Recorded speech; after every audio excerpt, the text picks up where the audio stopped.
Béninoises, Béninois, la Covid-19 tue lorsque les cas positifs ne sont pas diagnostiqués à temps. Pour éviter d'en être victime, le dépistage précoce est la solution. Il est indispensable d'aller en consultation dès l'apparition du moindre symptôme. Pour rappel, les signes courants qui font penser à la Covid-19 peuvent être la fièvre, la perte du goût ou de l'odorat, l'éternuement, l'écoulement nasal, la toux, l'irritation de la gorge, les difficultés respiratoires, etc. Dès l'apparition de l'un quelconque de ces signes ou de plusieurs à la fois, rendez-vous immédiatement dans l'un des centres de dépistage ouverts sur toute l'étendue du territoire national ou dans un centre de santé ou appelez le numéro vert 136. Pour tout savoir sur l'épidémie du coronavirus au Bénin, rendez-vous sur le site web www.gouv.bj/coronavirus. Ceci est un message du gouvernement de la République du Bénin. C'est le duo Talon Talata qui dirigera le Bénin pour les 5 prochaines années. La Cour constitutionnelle a confirmé la victoire de ce duo au premier tour de la présidentielle. Les résultats définitifs du scrutin ont été proclamés hier mercredi.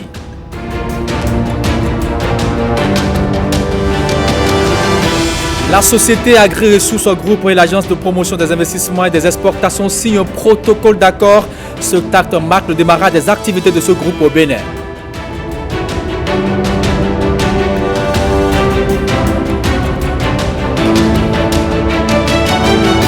Et puis aujourd'hui, 22 avril 2021, la tête à l'honneur, l'événement se célèbre depuis 1970 et pour objectif d'interpeller les populations et les décideurs sur les réels problèmes environnementaux. C'est la page magazine de cette édition.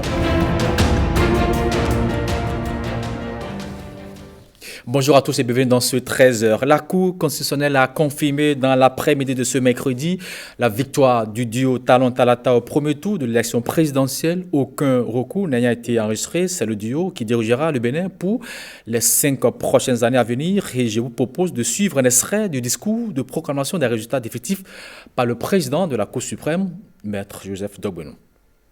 Considérant que la haute juridiction a proclamé le 15 avril 2021 les résultats provisoires de l'élection présidentielle du 11 avril 2021, considérant qu'aucune contestation relative à la régularité des opérations électorales n'a été déposée au greffe de la Cour par l'un des candidats dans les 5 jours de la dite proclamation, que par ailleurs aucune irrégularité de nature à en entraîner l'annulation n'a été relevée. En conséquence, article 1er proclame définitivement élu dans les fonctions respectives de président de la République et de vice-présidente de la République, M. Patrice Athanase Guillaume Talon et Mme Mariam Tchabi Talata. Article 2 dit que conformément à l'article 157-3, alinéa 2 de la Constitution, le mandat du président de la République en exercice expire le 23 mai 2021 à 0h. Article 3 dit que, conformément à l'article 153-3, alinéa 4 de la Constitution, le mandat du président de la République élu prend effet pour compter du 23 mai 2021 à 0h. Article 4 dit qu'avant son entrée en fonction, le président de la République élu doit prêter le serment prévu à l'article 53 de la Constitution. Article 5 dit que conformément à l'article 52 de la Constitution, M. Patrice Athanase Guillaume Talon doit faire sur l'honneur une déclaration écrite de ses biens et patrimoines adressée au président de la juridiction en charge des comptes. La présente proclamation définitive sera notifiée à Mme Mariam Tchabi Talata, à M. Patrice Athanase Guillaume Talon, à M. le Président de la République, à M. le Président de l'Assemblée nationale, à M. le Président de la Cour suprême et au Président de la Commission électorale nationale autonome et publiée au journal officiel. La victoire pas KO du duo Talon Talata est le fruit d'un bilan élogieux qui force l'admiration. Dans ce reportage, Jérôme Hongbor nous propose quelques faits marquants depuis 2016 qui ont dressé le tapis au plébiscite. Voici son reportage. Le Bénin se réveille aujourd'hui avec un nouveau président, Patrice Talon. Avant même l'annonce des tendances officielles par la commission électorale, Lionel Zinsou, son adversaire, a appelé Patrice Talon et a reconnu sa défaite. C'est un véritable triomphe pour la démocratie béninoise. Nous étions en mars 2016, puis le 6 avril. Devant Dieu, les mânes de nos ancêtres, la nation est devant le peuple béninois, seul détenteur de la souveraineté. Nous, Patrice Athanase Guillaume Talon, président de la République élu conformément aux lois de la République, jurons solennellement. 8 mois plus tard, après un diagnostic sans complaisance, le chef d'orchestre rend public le programme d'action de son gouvernement à l'horizon 2021. Le Bénin révélé, c'est 9 039 milliards de francs CFA à mobiliser pour réaliser 45 projets phares répartis dans 3 piliers majeurs et 9 secteurs stratégiques. Ce PAG, sitôt qualifié de maquette, déploie les faisceaux d'exécution sur fond de rigueur dans son application. Moins de 5 ans plus tard, des résultats appréciables sont perceptibles dans plusieurs secteurs.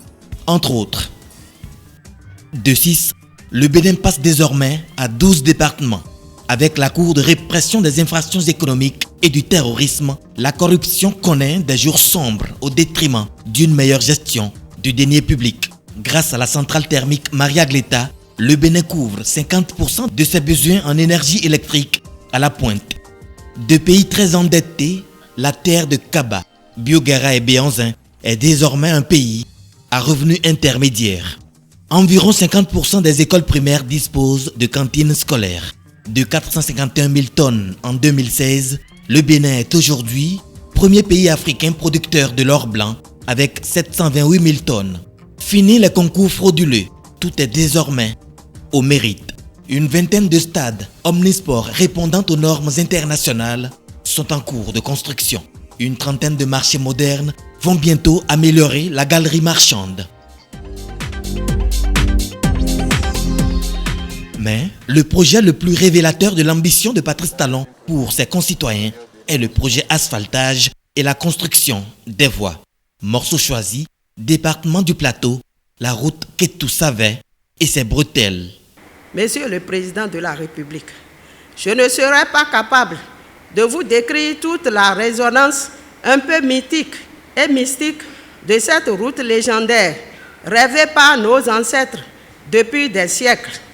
C'est à la roue et au Koukoup que les deux fils d'Odoudoua, Lala Ketou et Loni Chabé, s'évertuaient à maintenir et entretenir à travers cette route les liens de sang entre les deux royaumes frères, Ketou et Savé.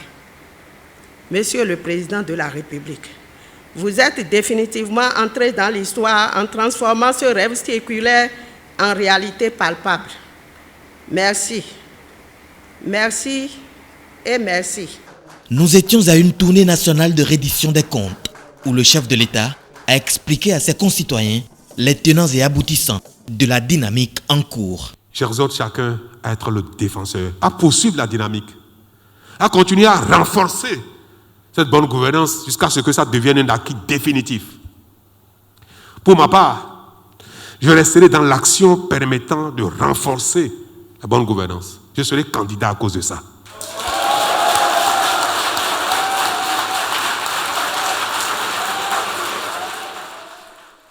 Les logos.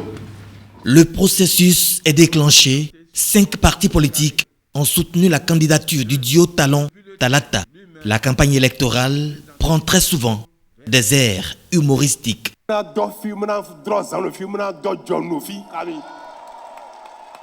Bon, mina compté, ben, et ça de notre talon, ouais. Et ça de notre talon, ouais. Et ça, Tongo, Enego, ah, Tongo, oh, Tantongo, Tenengo, oh, Golo, oh, oh, oh, oh, oh, Golo, mina jodorie.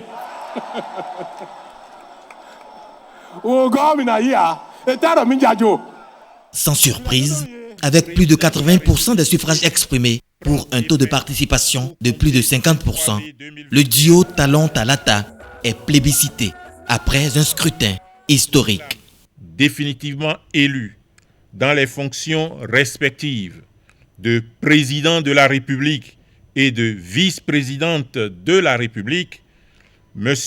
Patrice Athanase Guillaume Talon et Mme Mariam Tchabi Talata.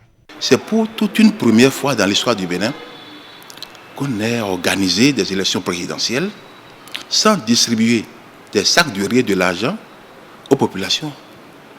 Mais elles sont sorties, ça veut dire simplement que le président Talon a gagné son pari. Mais pour les 5 ans à venir, que propose Patrice Talon à ses concitoyens pour définitivement entrer dans l'histoire? Sur le chemin du développement, nous ne nous arrêterons plus. C'est une assurance du bâtisseur sur le préambule de son programme 2021-2026 intitulé « Le développement, ça y est ». Pour ce nouveau quinquennat, la ceinture de chacun pourrait se desserrer. Le Bénin est un grand peuple. Nous venons de loin et nous irons très loin. Maintenant, chacun devra voir les effets de notre effort commun dans sa maison, dans son bien-être personnel. Et cela peut paraître immense, mais pour moi, ce sera aisé, ce sera facile. Parce que maintenant, on sait faire. Maintenant, nous avons vu que nous avons la capacité, nous avons la rigueur qu'il faut, le sérieux qu'il faut pour satisfaire nos attentes, les unes après les autres. Et le chemin se poursuit avec des innovations encore plus grandes et plus révélatrices du Bénin qui s'annoncent. Après la proclamation des résultats définitifs de la présidentielle par la Cour constitutionnelle, une équipe de la rédaction a rencontré les responsables des partis politiques. Ils se sont confiés à Arcel Dancy, Florence Bossa et Luc Koudoubo. On les écoute.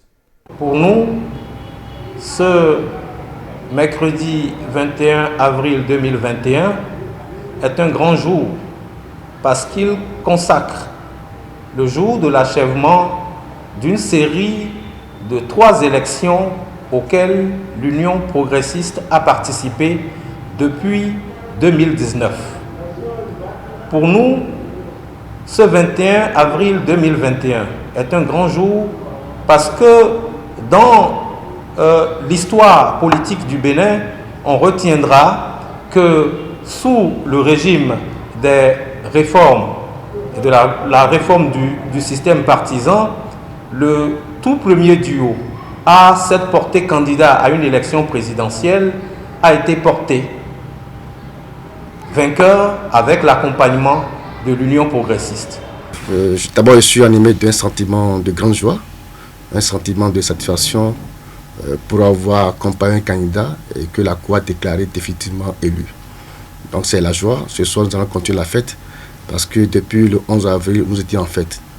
Et ce n'est pas surprenant ce qui s'est passé, parce que le peuple béninois a compris que le développement, il faut le confier à quelqu'un qui sait faire le job. C'est une satisfaction à moi, le Bénin, puisque nous avons la Cour, n'est-ce pas, la Cour constitutionnelle vient de confirmer, n'est-ce pas, la victoire de notre duo, le duo soutenu par le parti Morel Bénin. Donc c'est une satisfaction générale au sein du parti Morel Bénin. Ce que nous attendons de façon générale, c'est de continuer ce qui a commencé déjà, dans les divers secteurs que nous avons, savoir l'énergie, dans le domaine de l'éducation, dans la reconstruction en général de notre pays. Nous espérons que ce quinquennat-là sera celui de l'appel de tous les Béninois à partager la même conviction que nous, non pas que nous soyons tous des progressistes, mais que nous soyons tous des Béninois qui s'attendent à ce que la démocratie qu'ils doivent vivre soit une démocratie qui les enrichisse et qui les mette ensemble. Parlons de toute autre chose à présent. La ministre de l'Enseignement supérieur de la recherche scientifique a visité les locaux du nouveau site de la direction des examens et concours du sous-secteur dont elle a la charge. La ministre, séduite par les installations mixtes réalisées par les étudiants d'une école de formation en énergie renouvelable, a salué le génie des techniciens. Voici les images avec Brice Ungbor et Guillaume Aviano. Une visite des locaux, mais surtout des installations et équipements en énergie du nouveau site de la DEC Enseignement supérieur, la direction des examens et concours de ce sous-secteur de l'éducation au Bénin. Des installations mixtes énergie électrique, énergie photovoltaïque, réalisées par des stagiaires d'une école privée de formation supérieure en énergie renouvelable. On a eu à faire 2 installations, un système de 24 volts pour alimenter le premier étage et un système de 48 volts pour alimenter le second étage et quelques lampes du dehors ainsi que des escaliers. La ministre Éléonore Ladekan-Yahi est venue constater la disponibilité de cet immeuble à l'écran, logé dans l'enceinte des autres directions des examens et concours, des ministères, des sous-secteurs des enseignements primaires et secondaires. Une disponibilité et une capacité à concrétiser des objectifs fixés.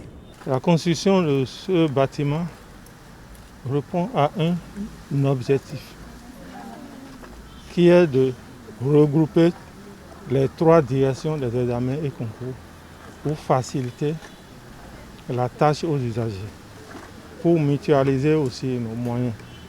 Mutualiser les ressources et les moyens pour mieux servir le public tout en réduisant les charges énergétiques. Un pari que les autorités et acteurs du sous-secteur de l'enseignement supérieur sont en passe de gagner avec une démonstration des preuves à l'appui de l'efficacité et de l'efficience des formations offertes par le système éducatif béninois.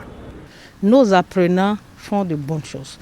Nos apprenants qui reçoivent ces formations de ces formateurs, de ces établissements, eh bien, arrivent à apprendre quelque chose et devraient pouvoir mettre ça à la disposition de la communauté. Alors, en un mot, nous pouvons dire que le dispositif marche. Ceux qui ont reçu la formation ont eu le temps de nous montrer qu'ils ont reçu une bonne formation et les formateurs ont également eu le temps de nous parler des perspectives en matière d'utilisation du bâtiment. Le bâtiment va être mis en service en septembre prochain. L'Agence nationale d'identification des personnes a lancé la distribution des cartes d'identité nationale biométriques dans les communes, des départements de la Takora et de la Donga. C'était au cours d'une cérémonie qui a eu lieu en présence des membres des conférences administratives départementales. Blaise Adangbo, Jules Akwekou pour plus de précisions. Dr Cyril Goubedji, entouré des préfets des départements de la Takora et de la Donga.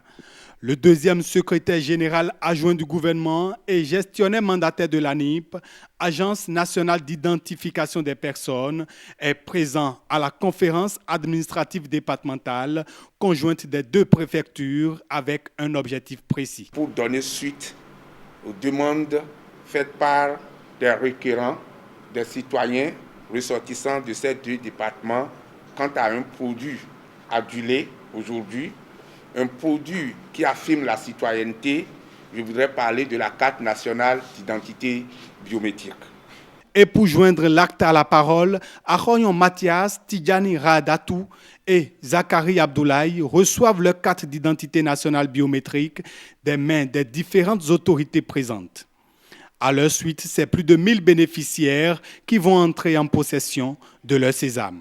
Les produits à livrer à l'occasion de cette cérémonie concernent donc les demandes de cartes biométriques effectuées au niveau du département de la Takora. Il s'agit de 548 personnes et de la Donga, 636 personnes avec un pic au niveau de la commune de Djougou, 464 personnes. Je suis très heureux d'avoir ça. Et je donne conseil aux autres qui n'ont pas pu, qui disent que ce n'est pas vrai, tout ça là. Bon, nous on a pris et on est content. Mais pour avoir cette carte ce jour, ces bénéficiaires ont dans un premier temps fait leur inscription au RAVIP. Le reste du processus est simple, explique le gestionnaire mandataire de l'ANIP. Chaque citoyen est invité déjà, et sera encore invité les prochains jours, à prendre l'acte de naissance dont il est détenteur, muni de son récépissé qui prouve qu'il a été identifié au RAVIP pour se faire établir un acte de naissance sécurisé. L'histoire donc d'acte de naissance sécurisé n'est pas une plaisanterie. C'est le mouvement désormais qui met notre état civil aux normes. L'élaboration d'une carte d'identité nationale biométrique est l'une des missions assignées à l'ANIP dans le cadre de la dématérialisation des actes d'état civil. Le but visé à travers cette réforme est de réduire le calvaire des populations dans l'obtention des pièces d'état civil au Bénin. Cette réforme menée avec succès sur son cours et a atteint aujourd'hui le stade d'élaboration effective des cartes nationales d'identité biométrique. Nous apprécions toutes les démarches qui ont fait de notre commune une des localités qui abrite un site de réalisation de cartes biométriques. Et tout ceci nous réconforte. Et nous pensons que nous avons le devoir de vous accompagner avec tous les acteurs. Désormais, les préfectures seront davantage impliquées dans le processus d'inscription des populations pour l'obtention des différentes pièces délivrées par l'ANIP. Prochaine étape pour le lancement de la distribution des cartes d'identité biométriques, le département du Borgou. Revenez ici à Cotonou pour vous dire qu'il y a la signature de protocole d'accord entre la société Agri-Ressources Group et l'agence de promotion des investissements et des exportations pour la mise en place de l'unité de transformation de riz et de fruits et légumes. Ce acte annonce le démarrage au Bénin des activités de ce groupe. Lénèque Agbazaou, Ramatou Labani, compte rendu. Encore un nouveau client pour la zone économique spéciale qui ouvre bientôt ses portes. Agri-Ressources Group s'installe au Bénin pour la transformation de riz et de fruits et légumes. La société ambitionne d'exploiter une concession de 10 000 hectares et entend investir dans des unités de transformation et mettre en place des filières d'approvisionnement durable. Un projet qui se concrétise grâce à l'amélioration du climat des affaires et à l'environnement économique attractif du Bénin. Nous pensons qu'il y a un terrain plus que favorable pour la réussite de nos activités. Les filières que nous avons choisies, il y en a plusieurs. La première sur laquelle nous souhaitons nous positionner est évidemment la filière du riz. Il y a un environnement au Bénin pour accompagner cette filière qui séduit tout investisseur. Il y a également une certaine volonté de durabilité dans la gestion de cette filière qui séduit une société comme la nôtre qui a des investisseurs durables également qui l'accompagnent. Les activités de Agri-Ressources Group devraient favoriser un investissement de près de 8 milliards de francs CFA et la création de près d'1 millier d'emplois. Et c'est donc à juste titre que l'Agence de promotion des investissements et des exportations signe ici un protocole d'accord avec le groupe. Beaucoup d'emplois sont en jeu. Au lieu d'exporter les emplois en exportant des produits bruts, nous allons les transformer sur place. Ça va nous permettre en fait de créer de la valeur, beaucoup de valeur ajoutée, de créer des emplois pour nos jeunes aujourd'hui. Et donc, ce que va faire Agricorp, pour nous, est très intéressant parce que dans le domaine en fait, de développement agro-industriel, c'est un acteur important. Nous allons donner en fait, à nos paysans, à nos producteurs locaux, un lieu de débouché pour leurs produits, ce qui va leur permettre en fait une transformation sur place. En termes de recherche des marchés, c'est le groupe Agricorp qui va rechercher les marchés parce que c'est un groupe complètement intégré. Ce n'est pas le producteur béninois ou le producteur au Bénin qui va à l'extérieur chercher des marchés. L'entreprise va récupérer les produits, va les transformer, va faire le marketing et va le vendre en fait à ses clients qui sont à l'international. Le Bénin importe massivement du riz d'Asie. La question de la production et de la transformation locale demeure un enjeu crucial car le pays entend porter sa production annuelle à 1 million de tonnes d'ici 2023.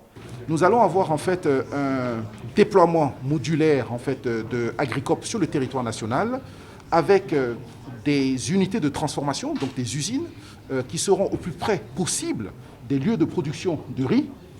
Et par contre, nous aurons des unités de transformation de fruits et de légumes qui seront elle installée dans la zone économique spéciale de Glodjibé. Donc pour nous, c'est une excellente nouvelle parce que nous poursuivons en fait cet effort qui consiste en fait à intégrer dans la zone économique spéciale en cours de construction que le président de la République, Patrice Talon, a visité hier.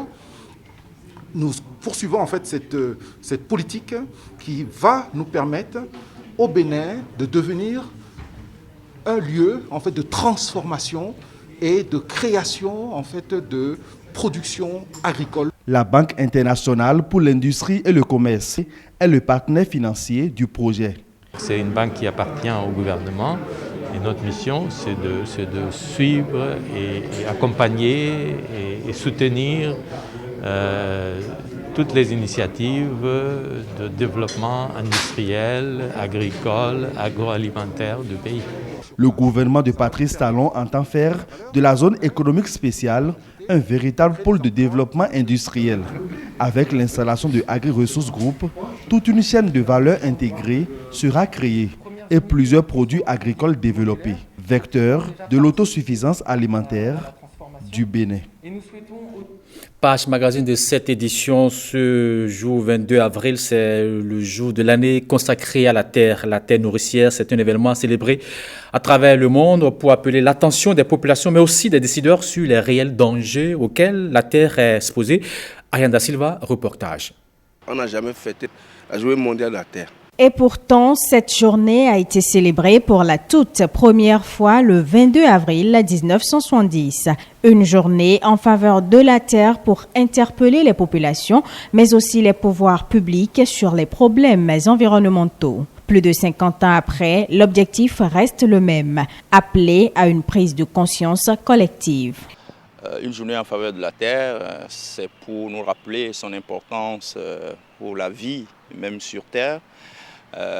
Mais surtout pour ce qu'elle nous apporte en termes d'alimentation.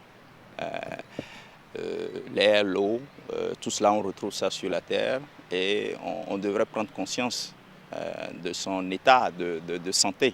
La terre va mal, elle se dégrade de jour en jour et l'homme est cité comme acteur de son mauvais état. Tous les experts sont d'accord pour dire que nous détruisons notre propre écosystème avec la pollution. L'effet de serre, le réchauffement climatique, l'extinction de certains animaux, tout ça c'est une réalité et l'homme est 100% responsable. On sait que 4,7 millions par exemple de forêts sont dévastées, sont perdues chaque année, ce qui équivaut à la superficie d'un pays comme le Danemark. Ramené au Bénin, on sait très bien aujourd'hui que plus de 40% des terres sont dégradées. Et lorsque vous allez dans l'extrême nord, la dégradation est plus forte, de l'ordre de 80%. Nous savons aussi que par exemple, si vous descendez au niveau de la zone de la terre de Ba, qui représente 7% de la superficie, vous avez un tiers de la population qui vit au niveau de cette zone-là. Donc il y a une surexploitation de cette terre-là, ce qui occasionne également une dégradation des terres. Sauvegarder la terre pour la postérité, véritable défi pour toute l'humanité. Et pour le relever, aucune action ne sera de trop. Les médias ont un rôle important à jouer. Nous devons continuer d'informer et sensibiliser les populations sur les changements climatiques, mais il faut communiquer, donner les bonnes informations, faire parler des experts. N'importe quel agriculteur sur notre continent vous dira qu'il ressent un changement. Mais encore, faut-il lui donner la parole. Le plus souvent, en fait, on ne les écoute pas assez. Et les femmes ont une mission encore plus importante. Il faudra qu'il y ait des politiques publiques qui se mettent en place pour prendre en compte l'importance de ces journées-là, de façon à ce que dans l'avenir, pas dans l'avenir aujourd'hui, déjà qu'on pense à cela et que nous laissons des choses à notre génération future, à nos enfants. Sinon, la terre est dégradée un peu partout, dans tous les sens, et l'homme est au cœur de ce débat-là. C'est lui qui vraiment dénature la terre, mais c'est lui aussi qui va apporter les solutions qui s'imposent afin que nous soyons dans un environnement sain, heureux pour tout le monde. Restaurer la terre, c'est le thème de l'édition 2021 de la journée, comme pour inviter les hommes à travers leurs actions à se réconcilier avec la nature. Voilà qui interpelle plus d'un, protégeons notre terre. Ce sera tout pour cette édition de la mi-journée. Merci d'avoir suivi. Passez tous une très belle journée. À demain, s'il plaît à Dieu.